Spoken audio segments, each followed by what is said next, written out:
Hey, it's been a while since we've been together, Steve Versnick, but here we are live again on Monday, and the Rays have gotten much better since we last talked. Well, better and worse, and then better again, then worse again, and all in 1 week. Yeah, but let's start with the Rays, and just I want to begin with Taylor Walls. He went all George Brett on us the other day. So here's a situation: like, he's in the game and he's at the plate, and it's strike one, but it was a call that was clearly missed, was not a strike, and so it wasn't close. So he stepped out of the box, and almost any umpire will allow you, without, if you don't turn your head towards them, if you don't show them up, if you don't jump around, they're going to let you say what you want to say. Like, hey, man, that ball was outside, or that ball was low. That's not a strike. Like, you can say pretty much what you want to under your breath, as long as you don't use the magic word. But Taylor did that, and he's never been one to really show up an umpire that I remember. But as he's stepping back into the box, he grabs his helmet a couple times, or taps the top of it. Well, he adjusted it first. He adjusted it. Yeah. So he had stepped out of the box. He called time. The umpire granted him time. Yep. So as he's stepping back in, he's adjusting his helmet. Mm-hmm. And then he gets it set, and then he taps it two or three times. Taps it 2 or 3 times, which let me get this straight now. In spring training, does that call for a review? Well, the ABS system, which is the automated balls and strike system. Yeah. That is the symbol to challenge a call. Gotcha. So if you get called a strike and you think it's a ball and you want to challenge it, that's what you do. You tap your helmet. Can you do that now in the big leagues? No. It's in the minors. It's been there a couple years, and they experimented with it in spring training. For the majors. Now, so he thought the Rays were a team that said, "Look, this isn't going to be part of the regular season. Don't mess with it during spring training." They didn't have players challenging. They didn't care. It was like, we're not going to use it this year anyway, so why are we going to mess with it in spring training? We want to focus on things that matter. Mm-hmm. Now, did Taylor just tap his helmet after adjusting it, or did he mean it to say, I would challenge that if I had a chance? He says he didn't mean it that way. We'll never know. But the umpire definitely took it that way, which would be showing up an umpire. There is no challenge, but, hey, I would challenge it. That's showing him up. Yeah. Now, I don't know if he meant it. Like I said, they don't have it in the majors, and the Rays did not do that in spring training this year. Right. So it wasn't like, hey, well, I'll just take this from spring training. So whether he was thinking that or not, who knows? But he went off then afterwards. But see, that's the problem, is that when umpires, because there's no challenge system and there would be no reason for him to do that, an umpire interpreting him after he had clearly adjusted his helmet on his head, that the tapping was some effort to say, you need to look at this, or, under any other circumstance, we'd be looking at it. That's where I have a problem, because how are you getting inside Taylor Walls' head? You know what I mean? Mm-hmm. Like, even if the umpire knew what that symbol meant in spring training, I promise you 9 out of 10 fans in that stadium had no clue what it would mean, And so he's tapping a helmet. It's the fans had probably any clue he even did. That's what I mean. It could just be an idiosyncrasy when he adjusts it and then he taps it and he gets in the box. Look, there are guys that pull at their gloves. They're, all kinds of things. So for the umpire to be that, like, quick triggered over something that literally nobody else would know, even if it was intentional, and I don't know that it was. In the 9th inning of a 1-0 game. Yeah, exactly. After strike one? Yes. You know what I mean? Like, come on, man. They're trailing by a run. And the ump that call was a bad call. It was an awful call. You missed. Now, that's the other part of that, is you missed the call, okay? Mm-hmm. So wear it. Own it, okay? Maybe you think you got it right, but you didn't. And so, you have to understand that you're the cause of his frustration. I mean, they're up there trying to win a game. He's trying to get on base and become the tying run, and you made a bad call, and he didn't like it, and he didn't show you up. If he wanted to show you up, he would have. But I got to tell you, a little bit of fire in that belly, man. Taylor Walls had to be held back not once, but like 3 different times, man. He did. He went all George Brett on him. The veins popping out of his neck. The only thing that surprised me was that Kevin Cash didn't get run. Like, Kevin got out there to protect him, but he really didn't put up, a whole lot of a fight, so to speak. Which tells me the ump probably realized maybe I made a bad call. Yeah. And maybe I misinterpreted. Like, it may have been a little regret on his part because Kevin didn't get run. Maybe. I don't. Who knows? I mean, you can't get in his mind either, the umps. But yeah. But that caused some excitement. Yeah, weird series for them, man, because they come out and, they score a ton of runs, then they don't score any runs, then they score a ton of runs, then they can't get any runs. You had Jose Caminero had a great week, great series. Yep. Now today Hunter Brown's a really good pitcher. The Astros. He is. He's outstanding. Yeah, one of the best in baseball. Yeah, they couldn't do anything with him. No. But at the same token, aside from the first inning run that was given up by Taj Bradley, he was pretty good too. Well, but if it wasn't for a Junior Caminero error, it's 0-0. It's 0-0, right?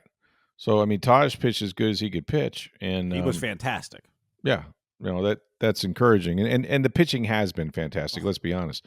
Zack Littell the other night with a complete game, first one in almost 4 years to the date. Yeah. Can you name the last Rays pitcher to have a complete game? Well, we talked about it, and you said he's pitching for the Yankees now. It's the left-hander, Ryan Yarbrough. The Yarbs, yeah. Yes, he was the last Rays pitcher to have a complete game. And that would have been what, like 2023, 22? 2021, 4 years ago. 4 years ago. Wow. Yeah, wow. June 3rd, 2021. I saw another stat, and I could be misquoting it, but I think they said that there was only the 8th complete game in the majors this year. I believe that's correct. And that's out of like 800 games or something. If there was another one on Sunday or something, it may be more, but yeah. That's insane. You just don't see it because guys just don't go deep, and then they have, all kinds of bullpens and statistics, and don't go through the order 3 times. The analytics usually get these guys, right? But yeah, he was very efficient. Look, the pitching has been stellar. The defense has been terrific, right? And they've had these moments of, just outburst of offense. Listen, Jose Caminero is the real deal, man. Like, that dude is going to have having an enormous season. With Josh Lowe back, and we talked about this a little last week. Yes. Josh Lowe back, Caminero's moved back to the 5-hole predominantly. That's right. Mm-hmm. And I think it's just helped him so much. And it's helped him. Not that he's not going to be a 3 or 4 hitter later in his career. Right. But right now, it took a lot of pressure off. It's also had a lot more guys on base in front of him. Mm-hmm. Yep. And I mean, the lineup just looks so much better with Josh Lowe in it, and he's been great too. He's blistering the ball, and it's helped Brandon Lau because now he's seeing some pitches, right? And when he does something, there's guys on base in front of him, so that's been good. So yeah, their offense is Lau can get hot and carry you for a month, and now that you have Caminero going, he's capable of doing that too. So now they got 3 guys in the lineup that are at least a little bit scary, which they didn't have before, and that takes the pressure off everybody else. And again, they still play good defense. They still play, they pitch very well. I think the bullpen has had some hiccups, Uceda a few times, but for the most part, if you give them a lead and they can turn it over to Fairbanks and some of those guys, you're going to win the game. Mm-hmm. Haven't had to do that in the games they've won because they had so many runs. They really separated in some of those games that they won. So look, they're playing really good baseball. You would have liked to have won that series in Texas. You got a split.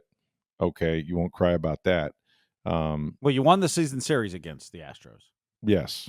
Right. You took 4 out of 7. Mm-hmm. So you'll take that. I mean, the Astros are a good team. They're kind of, they're second in the AL West, much like the Rays are second in the AL East. So, mm-hmm. You win. We always talk about win series, 4-game series. It's tough to win those. Yeah. I mean, if you could take 3 or 4, fantastic. If you get the split, that's good. Yeah. Usually you just want to try to meatloaf them. If it's 2 out of 3, ain't bad, as Joe Mann would say. But yeah, the 4-game series on the road, you get a split. You're happy with it. There's still a game over 500. Yankees obviously are in first place, and they've got a ways to go to catch them, but. You still feel pretty good about the way they played a little late. And at least before they went on the road, it seemed that they had broken the Steinbrenner curse, which is great. Yep, exactly. So all that's good. How about Caminero, the first player in Rays history with 4 extra base hits and 5 ribbies in a game? That surprised me a little bit. Didn't it surprise you when you think about Longoria and some of the sluggers they've had through the years? 4 extra base hits is hard to do. It is. I mean, that's not easy to do. So, I mean, what, 2 home runs and 2 doubles for Caminero? First, you got to have 4 hits. That's hard that to do. too. Yeah, exactly. But, even if you hit for the cycle, one of those is a single. So, yeah, it is hard to do. And he's got great power. I mean, the guy, everything he hits comes off the bat at about 115, So he smokes some balls too. And the guy, to be the age that he is, and he's played some pretty good third base at times as well. He's made some spectacular plays. So at times, although like you said, Sunday his error cost the Rays. It cost him, yeah. Still not the fielder he's going to be or needs to be, but you got to score more than 1 run. Obviously, it's just didn't happen for him. But I like the way they're playing. I like him. How about, and we'll get into this here, Jake Mangum returned from the IL. His first career Major League home run. Yeah. In front of his parents. We're filming it there. Mm-hmm. That was cool. That decision, with Mangum being activated, the Rays sent Chandler Simpson down to Durham. Yeah, they sent the wrong guy down. I want to get into that. I really do, because that was a big story into last week, and it's going to continue to be a story for them, and might be a reason why they've had some uneven performances, even though they bashed them a few times, and they also struggled to produce a run. And so I want to get into that. But first, I want to ask you guys to go see our friends at Breitling Boutique, International Plaza Mall. You've been there before, I'm sure, to the mall. Well, it's in the center. Go upstairs, 2nd floor. You're going to go into this store. It's unbelievable customer service. I mean, the Breitling watchmaker has been making the best Swiss watches in the world for over 140 years, and they've been in International Plaza for 5+ years. And they are used to dealing with professional athletes and Buccaneers. You probably see a couple guys from them or the Rays or the Lightning in there if you go. And I'm not kidding, because that's where they shop. And the reason they do is they have the best men's watches, the chronomats, the Navatimers, and also watches for your wife or for your girlfriend. These are sports watches. They are durable. They are beautiful. And she'll have a selection of all the different color wristbands as well. And they've also been kind of highlighting these NFL watches. All 32 teams have a team watch while supplies last, and that's the key. So these team watches have the chronomats have the color of the team, their colors on the face of the watch itself. They have the logos inside. They're stunningly beautiful. Go on our website, tampabay.com. You're likely to see the Buccaneers watch there. It is really something to behold. If you're an NFL fan, these are a must purchase. So go to Breitling Boutique. That's at International Plaza Mall. Make sure when you go, you tell them that you heard about it on Sports Day Tampa Bay. All right, so my initial reaction when they let Chandler Simpson moved him down to the minor leagues to bring up Jake Mangum was not that I thought that was a bad decision, nor did I think it was bad to keep Cameron Meisner, who's been playing probably their best center field, athletically hits well enough with Johnny DeLuca out. So I understood why those guys are still here. But now this is only a day or so after Simpson essentially produced a run all by himself. Like, he had this one series where he gets a base hit, steals second, steals third, forces a throwaway, and scores. Yep. Like, he just produced a run by himself, okay? My problem isn't that they needed to make a change or a move to create room for Mangum. My problem is that they're sticking with Christopher Morel, who I think you just got to cut bait with this guy. He is not a good hitter. I mean, he's batting 200. They had the exact same number of at-bats. Simpson was hitting like 285. And we know what he can do in terms of putting pressure on a defense. His stolen bases, just his speed out of the box, his bat to ball, batting 285 for a kid that hadn't been in the big leagues till this year. He makes contact. Yes, he's a left-handed hitter, okay, and they're atrocious against left-handers, So I'm sure they like the fact that Morel is right-handed. Morel is also out of options. He's out of options, so you'd have to DFA him or whatever, and he could be claimed. My reaction to that would be, so what, right? So what? Expose him to waivers. Somebody wants him, they can have him. I just don't think he's a good player, and there's nothing that he's shown me in a year and a half or a year, whatever it's been, that is going to turn around. So. That was the primary return they got, by the way, for Isaac Paredes. Well, they got Hunter Biggie too, and they got Hunter Biggie, yeah, who's been good in the bullpen. Yeah, so I mean, it is what it is, but so you must be new here, because the Rays don't just part ways with talent. Wait, what? The Rays don't just. That was a shot. I'm probably the oldest guy here. Yes, you are. The Rays don't DFA talent that possibly could get picked up. Possibly? Unless they have to. Morel would get picked up. Someone would take a flyer on him. And why is that, Kemosabe? Because if you look at the analytics with his bat, with the bat speed, the launch I'm looking at him. He's 200. That's why the Rays traded with for him no home runs, really. I realize that. Like, they DFA'd Ben Rortvedt, but they were pretty confident that no one was going to pick him up, and now he's been assigned to Durham because he cleared waivers. And when you're batting 100. Yeah, right. So what? Let's say this guy gets picked up. I mean, look, do I think Morel's going to be here long term? Do I think he's going to be here at the end of the season? No, I don't. But do I think the Rays are going to look for someone to trade? And even if they get a single A prospect that may come up in 3-4 years, sure, they'll get something. So you think they can get something from Morel? I probably. Something. And when would that happen? Before the deadline? I don't know. I mean, someone needs a third baseman, whatever. Like, I either that or they still believe in his skills, which, if you remember when they traded for him for Paredes last season, they said they had been trying to get Morel for years. Yeah, and they thought that he could hit home runs, and he's hit about 4 since he's been here. Mm-hmm.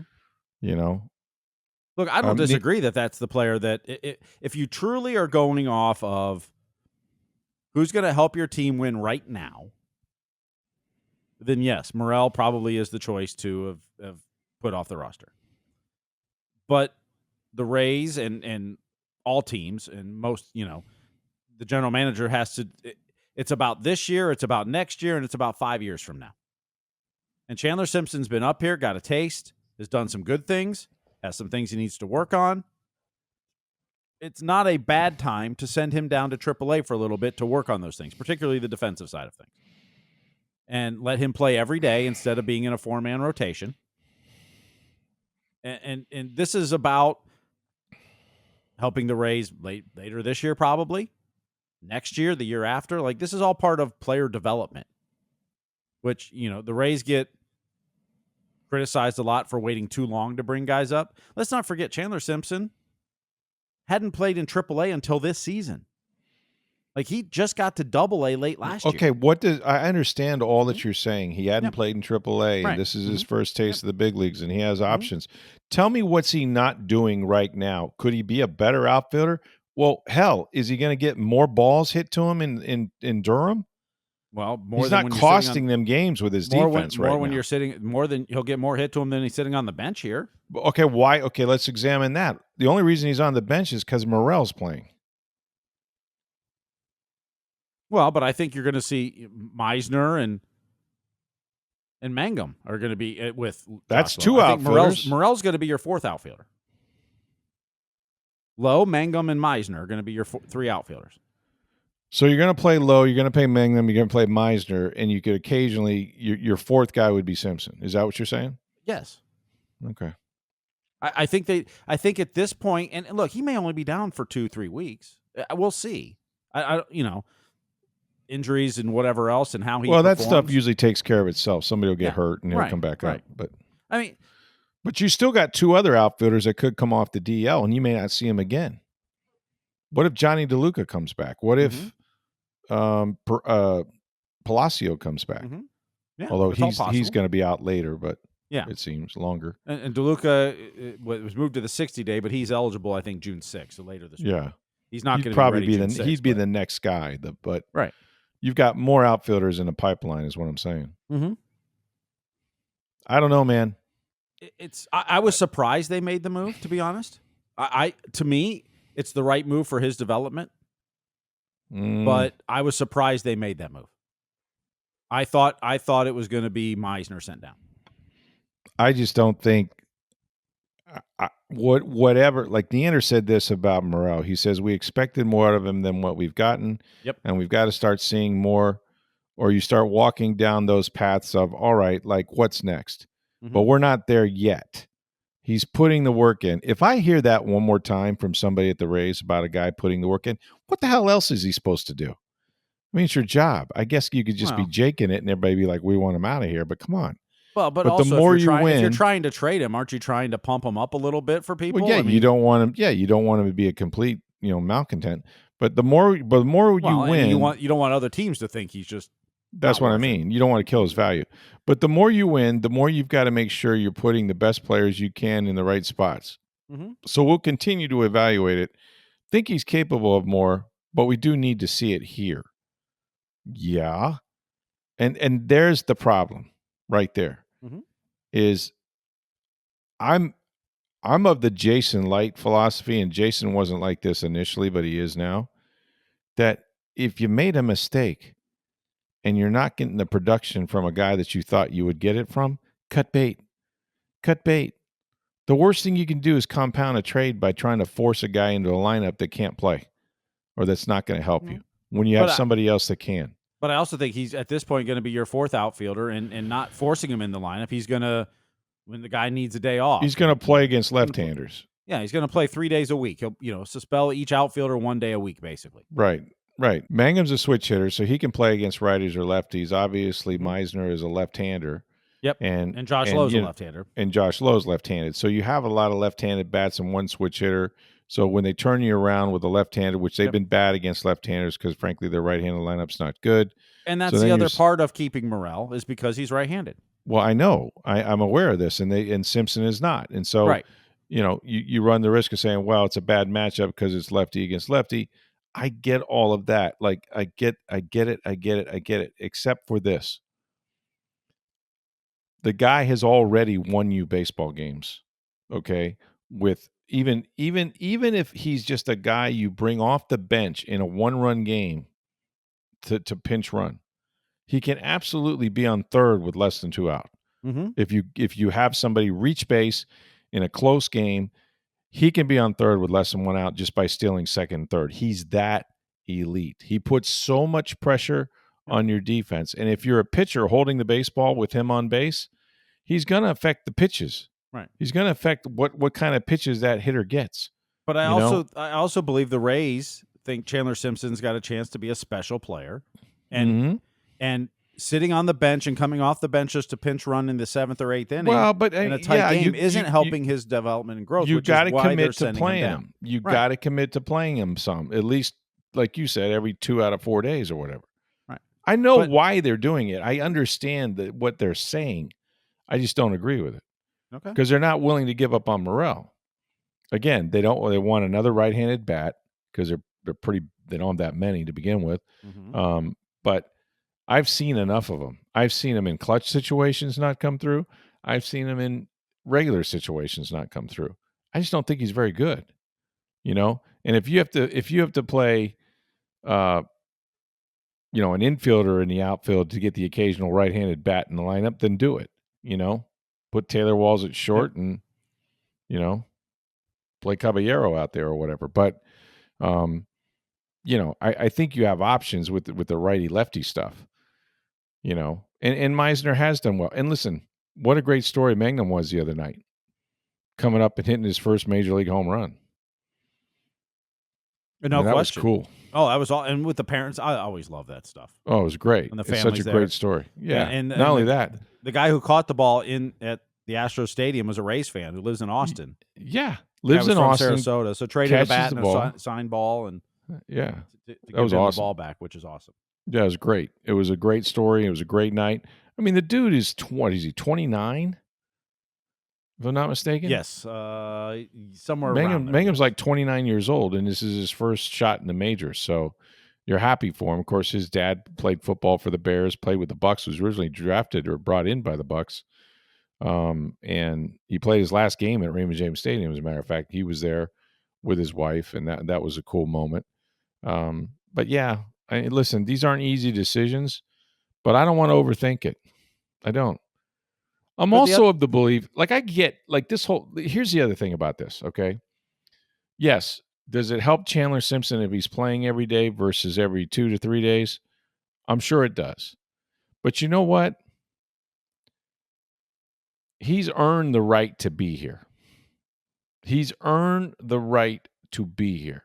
He's one of their best 25 players. And I know this is a puzzle. You're trying to piece it together, and righty, lefty, 4 outfielders, 5 outfielders, how many days? I get all of that. But if he was a guy who couldn't help you off the bench in any game, like he could play every game if not, but for a pinch hitter, pinch runner, or both. Like, but he adds so much to your offense, right? Which, let's face it, they've had some, big days where they've scored 13, 14 runs. And then they've had more days like they did on Sunday where they get very few hits and don't score very many at all. And so on those days, which you're going to have plenty of, you've got a weapon. You've got an absolute weapon.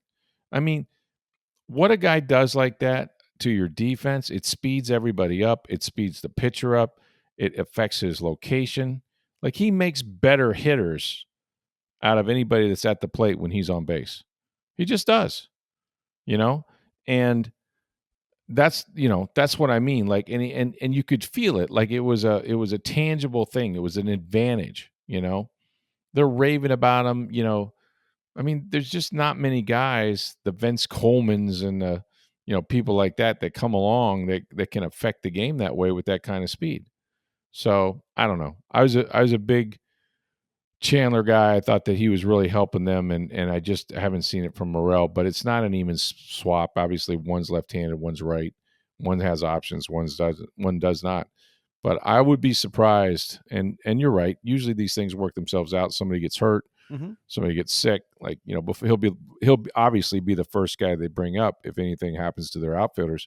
But man, it was a tough thing to watch. And yet, I don't fault them bringing Mangum up, because obviously that kid, he's 29 years old, but he can play, and he's earned it. He's earned it the way he played before his injury, and now that he's come back, he's he played pretty well, had a home run the other night, and did what he's supposed to do. So I get all that. It was just I'm sure it was a tough call, and that's why guys like Aaron Neander get paid to make those decisions. But they had to know it wasn't going to be popular. And here's the thing that I would say too, Steve, and there's no way around this. If we're talking about it this way, you've got lots of opinions in that clubhouse. No question about lots of opinions. You can divide a clubhouse with that decision to some extent. You can, but and here's the thing, and the Rays have done this for years, and maybe not as someone that's captivated the fans as quickly because he's such a unique talent in baseball today. Yeah. But the Rays for years have sent players down because somebody was out of options, and so they sent somebody else down who probably didn't deserve to get sent down. Oh, yeah. It happens in baseball all the time. And they come back, and the other part of this is this decision's not permanent. It's not, I mean, he's going to be back, maybe in a few weeks, maybe in a few months. Maybe in a day. Look, if they make the playoffs, there's no doubt he's on that roster as a pinch runner. No question. And much like Kevin Kiermaier made his major league debut in game 163 in Texas because they wanted his speed. That's how he made his debut. This is not a permanent demotion. They didn't get rid of him. That's the other, part of it is that he's young, can always use more development, more experience, more reps, more everything. And so they made that decision. It surprised me they made the decision. I personally think it's the right one for now. Like I said, Chandler will be back.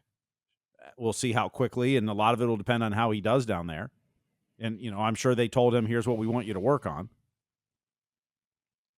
They give you a list of things when you go down. Like, here's what we want you to work on. And the coaches. How many? My question would be, how many games may it cost you because you don't have his speed, even if it's for a pinch runner late in the game? I don't know. There's no way to measure that, but yeah. I think he could change games, especially for a team that struggles to score. They struggle to score more often than not, and This guy's instant offense at times. So Yep. we'll see. There was a interesting development coming up today. They talk about instant offense, but in a different way. Right. In a different way. Or is this instant offense? Yeah, there's definitely an offense, and somebody's on trial for that offense. It's Wander Franco's trial on multiple charges set to begin today in the Dominican Republic, and his future as well as his freedom are on the line. And John Romano, you have to check out TampaBay.com and Tampa Times for this column that he wrote about Franco, who's charged with sexual abuse, exploitation of a minor, human trafficking, all because of a relationship he had with a then 14-year-old, which started in December 2022. Franco was 21 at the time. Now, if he's guilty, he's going to face a maximum sentence of 20 years. And he hasn't played for the Rays, of course, since the relationship was sort of revealed on social media. That was back in August of 2023. Okay, so this trial could last months. Okay, so I don't expect there to be any kind of a quick resolution to this whatsoever.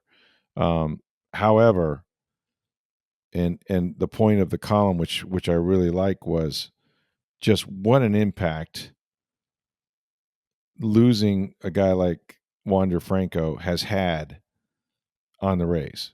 And we tend to forget it a little bit, or at least I have, for whatever reason, because it's kind of, he's been gone for so long that you've kind of lived through the Rays, basically. I guess you would say they've had to, if not rebuild, but sort of, reconfigure their entire team. Their whole franchise was built around him. It was. I mean, that's why they signed him to a 12-year, $180 whatever $million deal it was. Right. Like, when do the Rays do that? Right. They don't. No. This was the one. Mm-hmm. Longoria was the first one in the franchise that way. That was, going to be the franchise player when he was drafted and came up. Wander was the next one and supposed to be the best one. Right. And I think he demonstrated that. In fact, he was so good that you forget just how good he was and how good the Rays were when he was around, when he was in the lineup. I mean, I don't know that you really forget, but I mean, I think it's pretty obvious that they were so much better.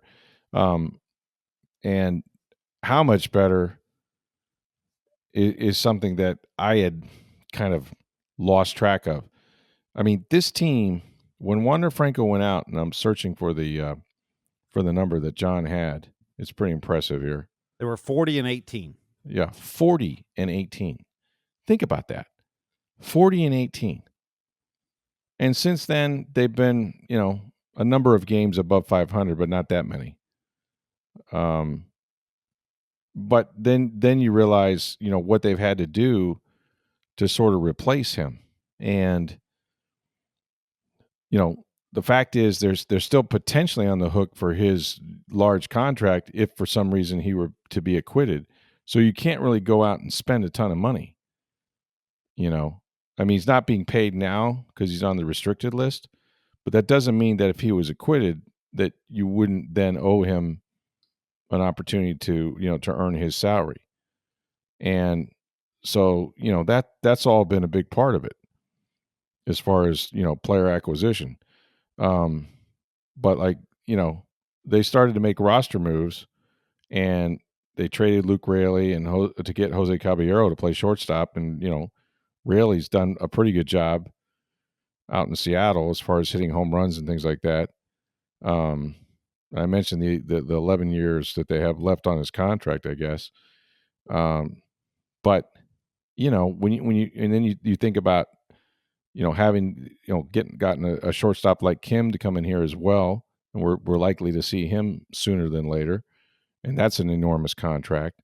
So they've had to make some deals just to kind of cover themselves at shortstop that you wouldn't have had to do. But just like the kind of player he is and or was, I don't know what he would be if he came back at this point, but assuming he'd have continued that path, I mean, you're talking about what, arguably the greatest player in franchise history, and I'm going to include Longoria in that. I mean, that's how special he was, and he's the most talented player in franchise history. Yeah, right. Could do everything and do it. You know, they talk about 5-tool players. Mm-hmm. That's who he was. He could affect the game defensively. He could affect it offensively. He was pretty much as good of a superstar shortstop that there was in the majors. And you know, to lose a player like that in and of itself is difficult. So I don't know what's going to happen in this trial, and it's going to last several months. So this season is a wash. You know, who knows when it's going to be resolved. But man, when you go back and you got to read this column by John Romano, lays out a pretty good argument that almost every situation the Rays are in currently stems from that case. It stems from, you know, his involvement with a minor, et cetera, and the charges he faces. Because a lot would have changed. Now, a lot has happened, like the hurricane and other things like that, ownership-wise, that he had nothing to do with. But it really is it's a good column, and it's one that really makes you realize, man, where this team was headed, which was likely back to a World Series at some point, and where they've come since then. So much of it is because of Franco. Speaking of the Rays, they'll be off. They'll host the Rangers when they get back into town. I'll be at One Bug Place on Tuesday, where their OTAs will be open to the media for the second time so far this season. We'll see if, for this offseason, we'll see if Hassan Reddick might want to make an appearance. He'll certainly have to do that by the mandatory minicamp a week from now when they wrap up their off season. So I have plenty to talk about there. Get your mailbag questions in. You can do that. Send it to us on Twitter at SportsDayTB. You can reach me on Twitter at NFL Stroud, or my email address is rstroud@tampabay.com. Make sure you go to Breitling Boutique. Go help our folks out there. Check out the Navitiners, the Chromomats, the NFL 104th year anniversary watches, 32 team watches while supplies last. They're all great. Customer service like you've never seen. It's Breitling Boutique, International Plaza Mall. And when is our 2000th show coming up, Steve? Next week sometime. We'll have to midweek next week. So okay, send in your list of potential guests that you want us to have for that show. It could be a cast of thousands. I got some ideas. I really do. We should get the real Tom Jones instead of just Tom Jones. We should get like there you the go. Crooner. Yeah, I mean Tom just saw him. He was just in town. We could have asked him. Yeah, and he's a big shot. Maybe he can get him for his pointer.org podcast. We can kind of swap out. I don't know. But at any rate, thanks for listening. As always, thanks for making us the best sports podcast in Florida, or so they say. We appreciate each and every one of you for sure. For Steve Versnick, I'm Rick Stroud, Tampa Bay Times. Have a great day, everybody.